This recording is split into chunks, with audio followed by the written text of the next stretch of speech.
পাকিস্তানকে বাংলাদেশ বিনয় উইকেটে হারিয়েছে। এটাই হলো বাংলাদেশ, নতুন বাংলাদেশের আবির্ভাব।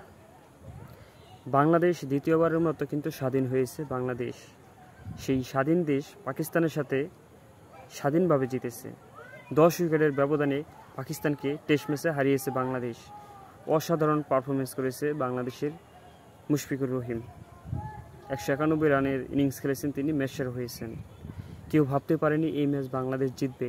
ম্যাচ শুরু হওয়ার আগে কিন্তু 99% কিন্তু পাকিস্তানের জিতার চান্স ছিল এবং বাংলাদেশ কিন্তু জিতবে কিনা এটা সন্দেহ ছিল, ড্র করাটাই কষ্ট হয়ে যেত।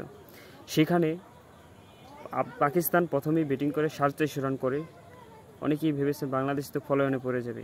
সেখানে মুশফিকুর রহিম দুর্দান্ত পার্টনারশিপ করেছে মিরাজের সাথে, লিটন দাসের সাথে। অসাধারণ।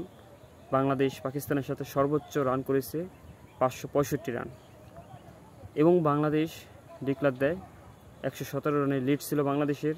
পাকিস্তান দ্বিতীয় ইনিংসে এসে 146 রানে অল আউট হয়ে যায় এবং বাংলাদেশ খুব সহজ একটা টার্গেট পায়। তাই বাংলাদেশ আপনার ম্যাচটি বিনা উইকেটে জিতে গিয়েছে।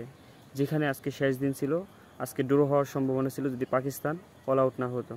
সেখানে বাংলাদেশ খুব সহজ একটা টার্গেট পেয়েছে, বিনা উইকেটে ম্যাচটি জিতে গিয়েছে। এটাই হলো নতুন বাংলাদেশের আবির্ভাব। বাংলাদেশ টেস্ট ম্যাচ যেভাবে জিতেছে, আশা করি সামনে আরও ভালো খেলবে। ব্যাটসম্যানদের দায়িত্ব নিতে হবে। বোলিংরা খুবই ভালো বোলিং করেছে, বিশেষ করে পাকিস্তানের এই স্টেডিয়ামে।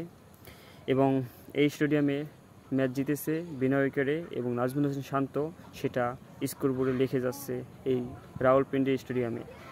যাই হোক, অসাধারণ। মুশফিকের ডাবল সেঞ্চুরিটা হয়নি, 91 রানে তিনি আউট হয়ে গেছেন। 191 রানে তিনি আউট হয়ে গিয়েছেন। যাই হোক, অসাধারণ একটি জয় পেয়েছে বাংলাদেশ। দেখিয়ে দিয়েছে স্বাধীন বাংলাদেশ এখন স্বাধীনভাবে খেলতে পারে। আর এই ম্যাচটি ক্যাপ্টেন শান্ত বন্যার্থের জন্য দান করেছে। এই ম্যাচ জয়ের পুরস্কারটা তাদেরই দেওয়া উচিত। বিশেষ করে এই যে আমাদের যারা শহীদ হয়েছিল ছাত্র ভাইরা, তাদের উৎসর্গ করেছে শান্ত।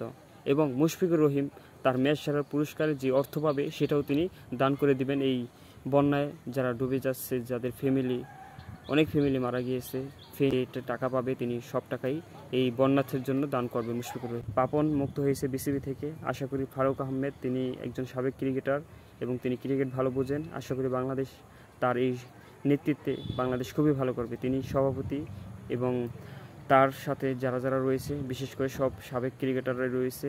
আশা করি তামিম ইকবাল যদি ওয়ানডেতে ফিরে তাহলে আরও ভালো হবে এবং তিনি আর 2 বছর পর যদি ক্রিকেট ভোটে আসে সেটাও ভালো হবে। আশা করি বাংলাদেশ এই বজায় ধরে রাখবে। পাকিস্তানের সাথে দ্বিতীয় টেস্টেও বাংলাদেশ আশা করি জিতবে ইনশাল্লাহ। এভাবেই খেলতে হবে, তাহলেই বাংলাদেশ জয় পাবে।